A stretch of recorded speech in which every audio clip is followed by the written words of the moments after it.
Muito bem, nós temos uma semana especial aqui no município de Birigui. Na última segunda-feira foi o aniversário da cidade, 109 anos. O feriado religioso aconteceu na terça-feira e a edição de hoje é para a gente falar um pouco sobre a história de Birigui. Vamos ter assuntos especiais para o nosso aniversário da cidade e sobre o assunto nós estamos aqui com a professora Áurea, ela que já foi secretária, é da área da educação, mas também é uma historiadora, fez um livro sobre a história de Birigui e a gente vai falar sobre alguns pontos da cidade, vamos contar um pouco sobre o início, vai ter fotos, vai ser bem legal. Para você que é de Birigui, nasceu na cidade, vai conhecer um pouco sobre o início, e você que está chegando agora, veio do sul, veio do norte, nordeste, vai também conhecer um pouquinho sobre a capital nacional do calçado infantil, a Pérola da Noroeste. Professora Áurea, muito obrigado por aceitar o nosso convite.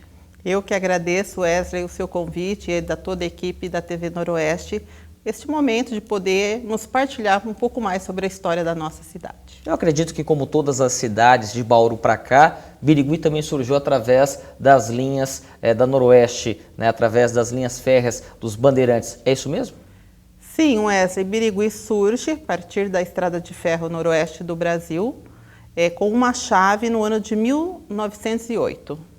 Então, a partir dali, começa seu desenvolvimento, como aconteceu com Penápolis, Araçatuba, todas as cidades surgem a partir disso. Sim, todas as cidades da região noroeste, o oeste do estado de São Paulo, né, como era conhecido, surgem a partir da Estrada de Ferro. Até existe uma dissertação de mestrado na Unicamp, na qual a autora fala sobre o custo do progresso da região oeste do estado de São Paulo, para que essa linha férrea chegasse até o Mato Grosso, na qual foram dizimados muitos dos indígenas que aqui estavam. Então, na verdade, Birigui era uma terra já habitada quando foi desenvolvida a partir de 1911. Sim, Birigui era habitada pelos índios caigangues ou coroados. Então, nós tínhamos, aqui, se a gente for imaginar, eles ficavam mais ou menos aonde, onde hoje nós temos os bairros, por exemplo?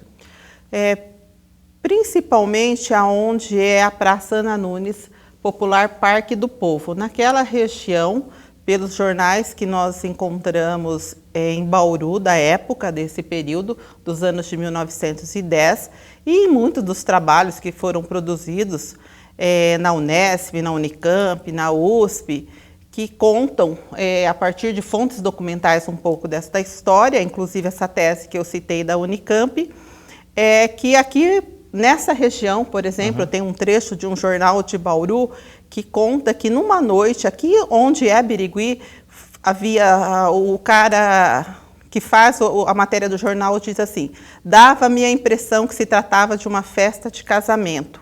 E os carabineiros chegam e preparam a emboscada depois que o casamento foi celebrado e que todos os indígenas já estavam alcoolizados. E nisso mata-se homens, mulheres e crianças. Mais de 100 indígenas são mortos nesta noite. Meu Deus, a gente sabe que isso aconteceu quando a gente imagina no descobrimento do Brasil, em 1500, mas depois de tantos e tantos anos, também nós tivemos isso, e a gente tem relatos não só aqui na nossa região, mas em todos os lugares do Brasil, nos interiores, nos estados, esse tipo de atitude.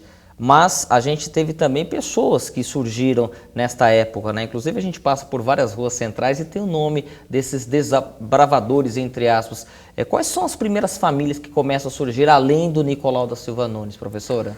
Olha, com o Nicolau da Silva Nunes vai chegar dois amigos que já estavam com ele em Sales de Oliveira, que é o Antônio Gonçalves Torres e o Afonso Gracia Franco. Esses são os primeiros que chegam em 1911, porque o Nicolau vem, negocia a compra da terra, chega lá, vende para essas duas pessoas que trabalhavam com ele.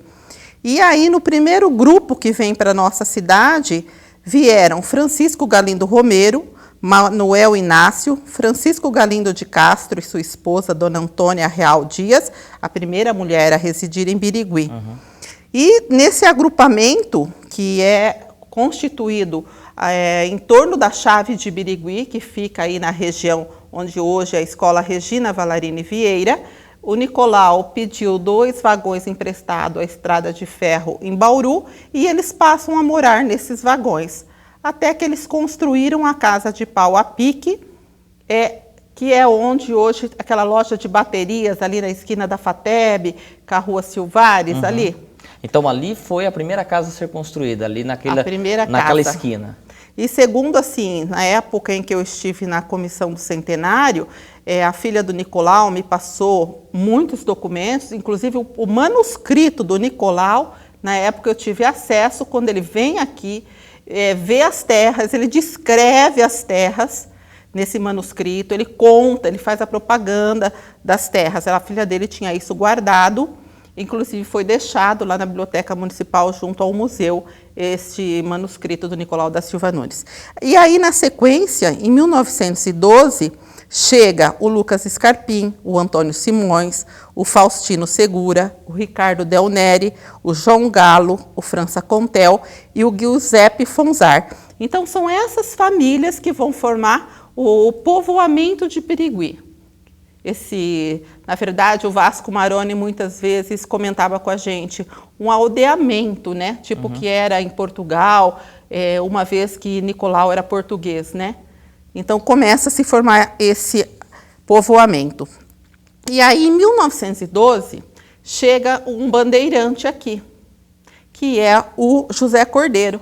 Só que ele também se encanta pela essa região, e porque já estavam também pensando em começando na plantação de café, o José Cordeiro sai de Lençóis Paulista, de onde ele residia em 1912, ele se junta a esse grupo, ao povoado, e começa o desbravamento da mata para o plantio do café. Então, nesse momento, o José Cordeiro deixa de ser um bandeirante para se tornar também um sitiante e plantador de café na região. Então, na verdade, o que a gente percebe é que antes de nós se transformarmos na capital nacional do calçado infantil, a primeira cultura foi o café. Sim, Wesley, foi o café. Então, o café tem o plantio logo no início, né? 1914, já tem pés de cafés grandes, inclusive na Biblioteca Municipal nós temos imagens desse momento, porque quem organizou a cidade de Birigui foi a empresa de colonização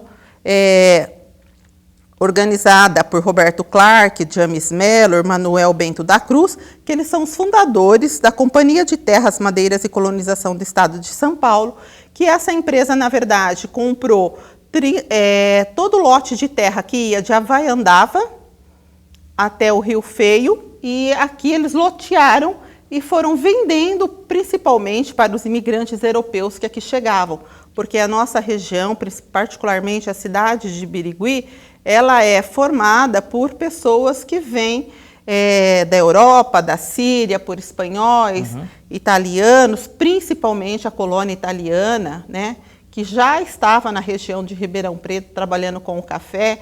E então, todo imigrante ele tem um sonho de ter um pedaço de terra. Então, essa empresa, como ela dividiu esses lotes que iam de pequenos quantidades de terra até maiores, a fazendas de tipo 200 alqueires de terra, ela deu a oportunidade de muitos imigrantes realizar seu sonho de ter um pequeno sítio.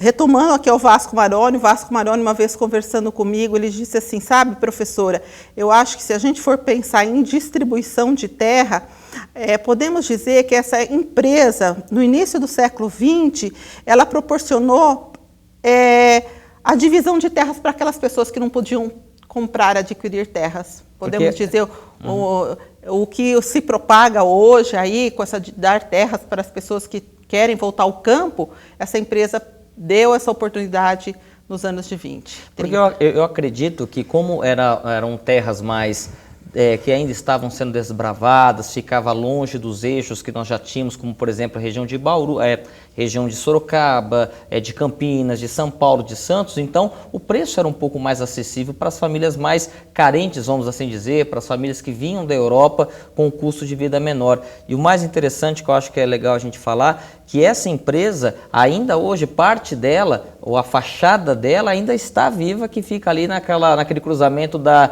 Antônio Simões com a rua Roberto Clark, que dá o nome também de uma das pessoas importantes desse processo, né, professora? Sim, você lembrou muito bem.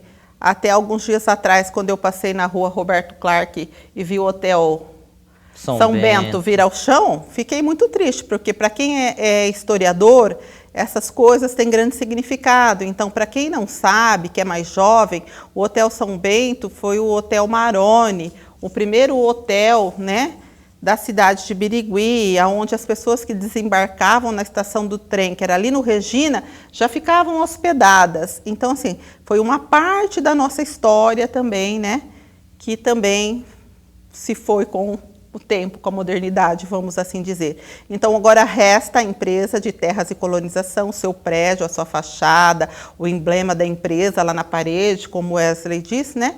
E aquilo diz muito do que foi Birigui, né? De como Birigui surge, porque Birigui surge desse loteamento de terra, desses 3 homens que compraram essas terras, entre aspas, porque quem quiser conhecer um pouco mais dessa história, leia a dissertação de mestrado que eu disse, da Maria Inês Castro, da Unicamp, que vão entender como as terras eram adquiridas.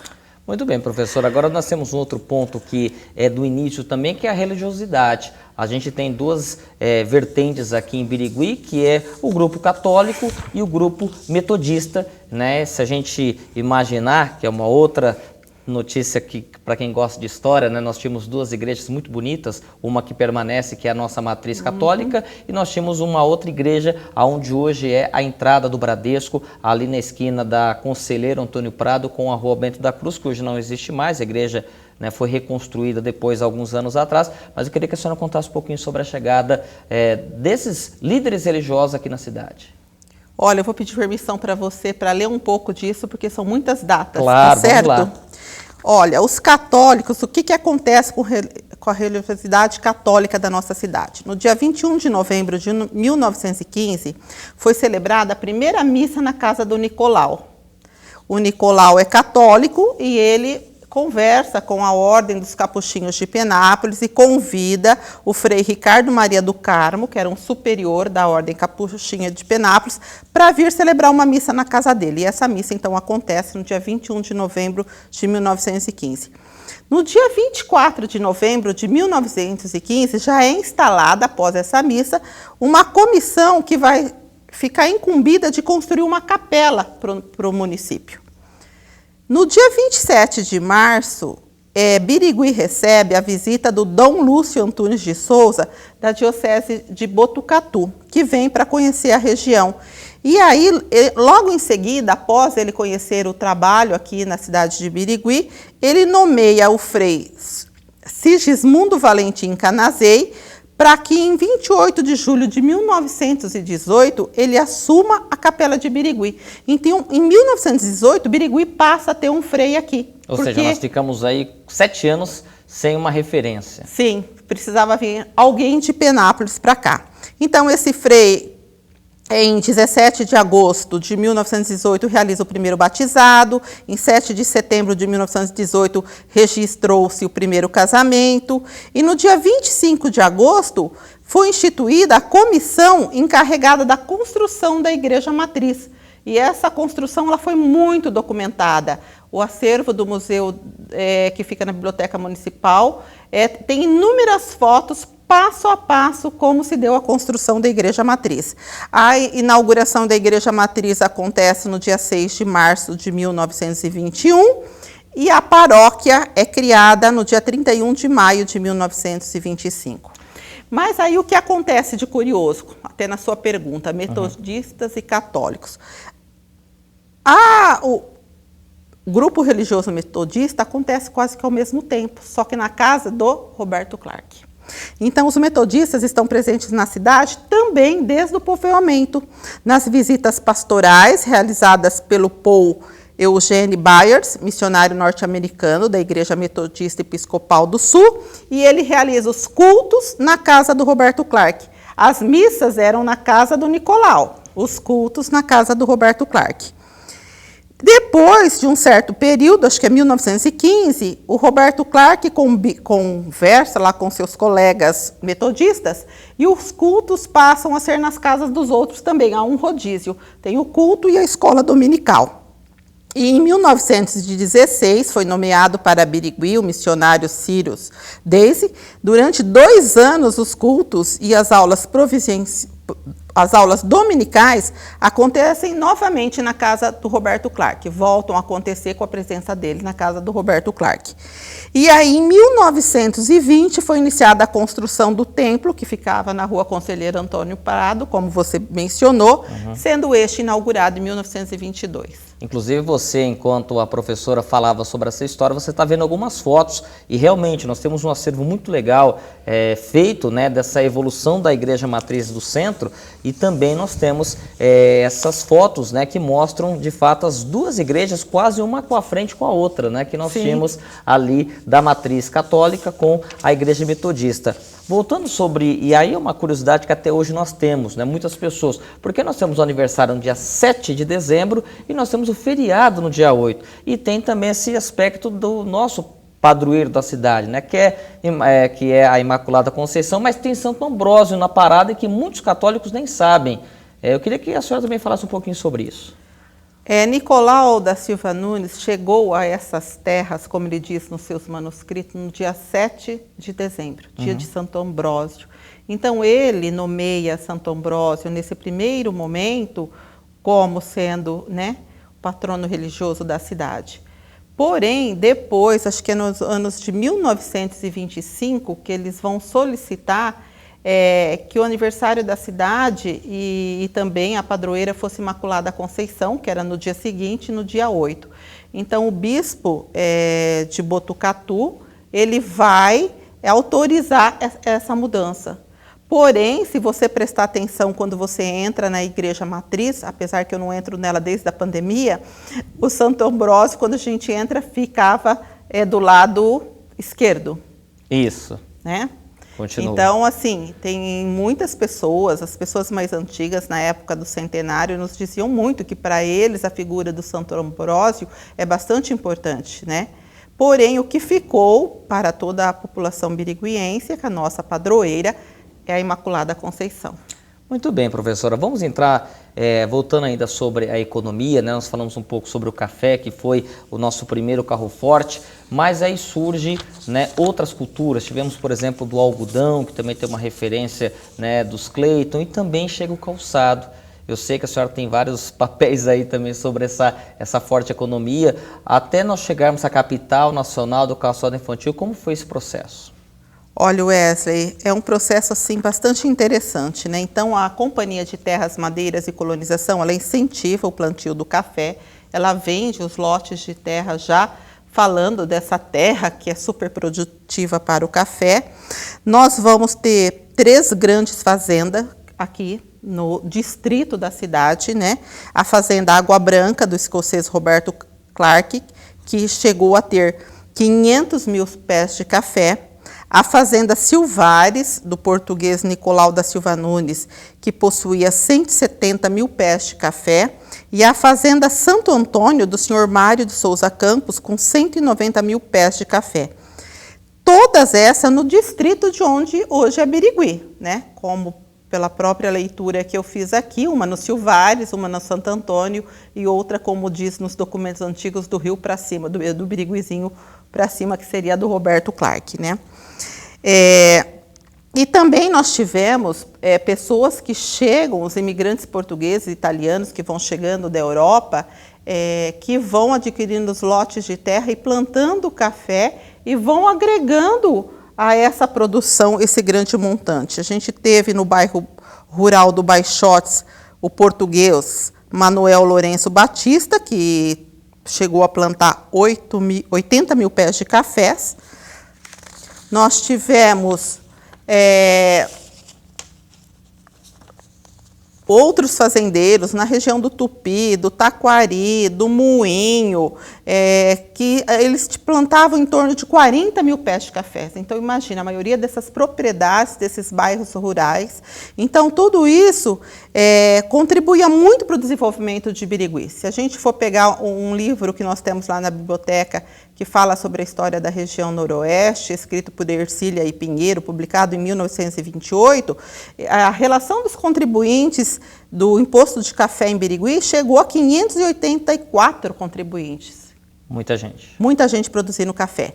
E esses mesmos autores vão falar que 2 fazendas aqui da nossa região foram grandes produtoras de café, só que elas dão um salto muito rápido para o algodão, que foi a fazenda Jangada e a fazenda Guatambu. Então, logo no início, nós vamos ter essas 2 fazendas que começam com a produção do algodão, e a que mais produz algodão é a fazenda do Guatambu. Inclusive, também foi instalado aqui na nossa cidade um sindicato sobre a produção do algodão, porque essa cidade produziu muito algodão. E há alguns historiadores mais remotos que contam em seus livros que a estação de trem de Guatambu, ela surge, na verdade, não por causa do café, mas por causa do algodão, que precisava se escoar essa produção. Existe na biblioteca um livro, podemos dizer, numa máquina de escrever bem rudimentar, que foi escrito um romance sobre o príncipe do Guatambu. Esse é o título do livro, que conta essa história, quem era esse produtor de algodão do Guatambu. Que legal. É bastante interessante a história, assim, quem gosta dessas coisas, é algo bem fascinante.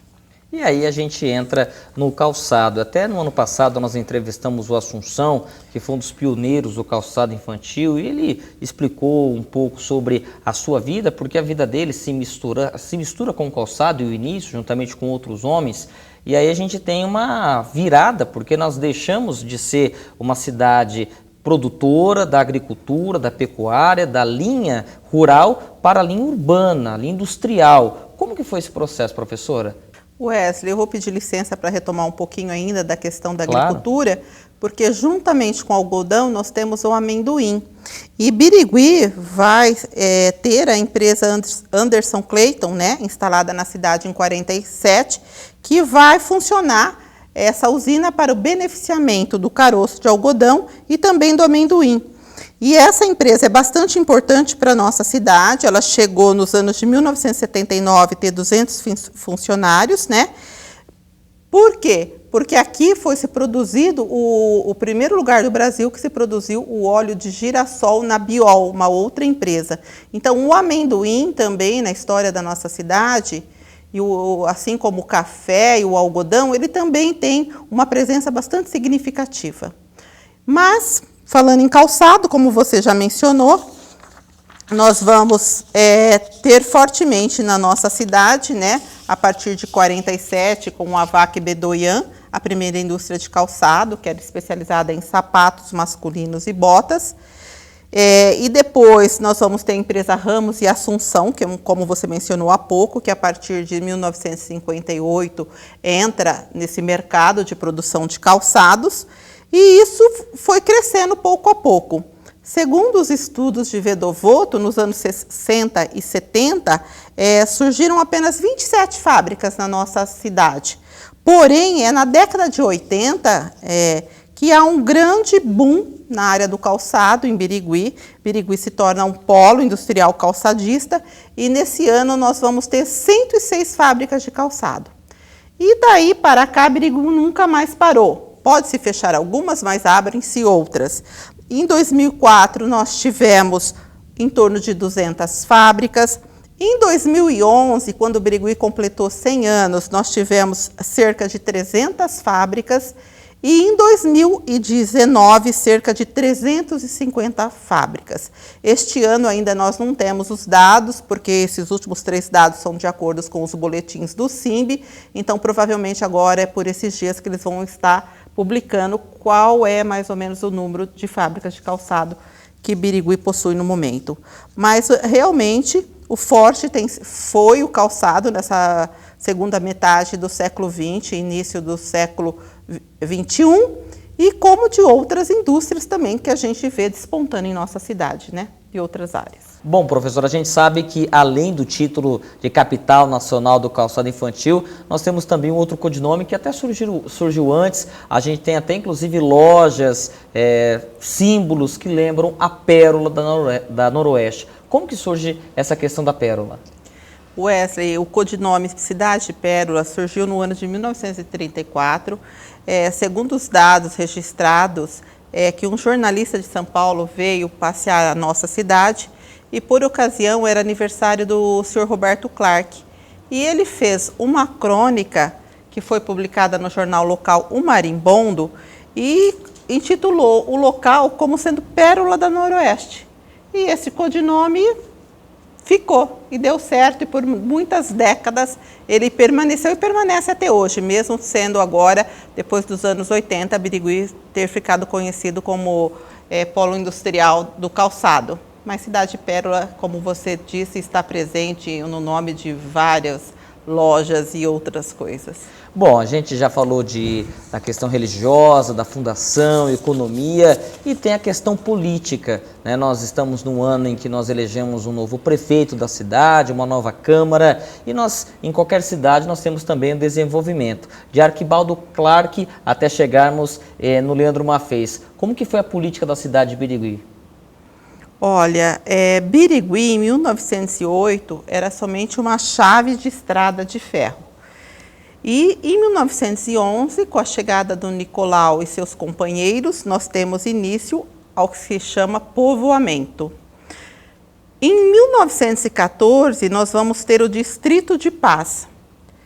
Em 17, nós vamos ter a inauguração da Estação de Birigui. Então, em 1917, Birigui não é mais somente uma chave da estrada de ferro. Nós vamos ter uma estação que foi construída ali onde que é a Escola Regina Valarini Vieira, e que temos fotos que vocês também claro, a gente vai vão passar mostrar, daí. uma bela estação. Em 21, que é instalado o município, nós vamos ter a primeira eleição, que o prefeito é Arquibaldo Clark, filho do senhor Roberto Clark.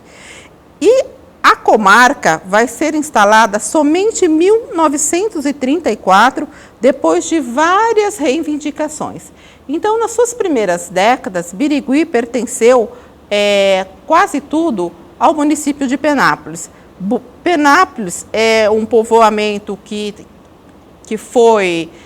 começou a ser surgido uma tentativa de povoamento desde 1767, porém o loteamento de terra só aconteceu em 1907, porque eles tentavam povoar, mas em virtude dos índios eles não conseguiam povoar, e aí ele permanece, né, como que ele comandasse essa região, essa micro-região da Noroeste, Penápolis. Essas cidades estão todas sobre o seu domínio.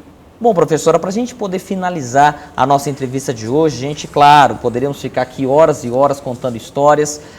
A senhora, como historiadora, que vasculhou os documentos, fotos, a história, conversando com pessoas, o desenvolvimento de Birigui. Eu me lembro que há 9 anos atrás, você esteve aqui conosco falando sobre o centenário. Como que você enxerga o desenvolvimento de Birigui nesses anos todos, passando por todos esses ciclos da economia, questões políticas, sociais, esportivas, comunicação? Como que você enxerga hoje Birigui 2020? Wesley, eu enxergo de uma forma muito positiva, porque assim, de acordo com todos os meus estudos realizados, Birigui é uma região muito distante da capital. E foi uma região do estado que sempre foi considerada pelos governantes superiores como uma região pobre. Ela só perdia para o Vale do Ribeira. E o povo aqui tem muita raça, tem muita garra. A gente pode ver na história que desde os seus primórdios, desde os imigrantes que aqui chegaram, né, a raça desse povo que trabalhou na agricultura, que trabalha na indústria. Então, sim, a gente enxerga muitas luzes e muitos progressos nessa nossa Birigui. Eu penso que falta olhar com mais cuidado para alguns aspectos de nossa cidade, e que é possível, com a união, né, termos uma Birigui muito melhor. E tomara que essas jovens que estão chegando e nascendo possa realmente fazer dessa região do Noroeste Paulista um lugar de muitas luzes para as pessoas que aqui vivem. Professora, muito obrigado por aceitar o nosso convite, para a gente bater um papo, para que a gente pudesse conhecer um pouco mais sobre a história da cidade, porque com certeza um povo que conhece o seu passado consegue ter um presente e um futuro melhor. Muito obrigado. Por nada. E só para encerrar, eu gostaria de deixar uma mensagem: preservem a memória dos antepassados, porque estudar o passado faz com que a gente pense o presente de uma forma melhor. Muito bem, nós vamos para o intervalo, daqui a pouquinho a gente volta com outros assuntos sobre a semana especial do aniversário de Birigui, 109 anos.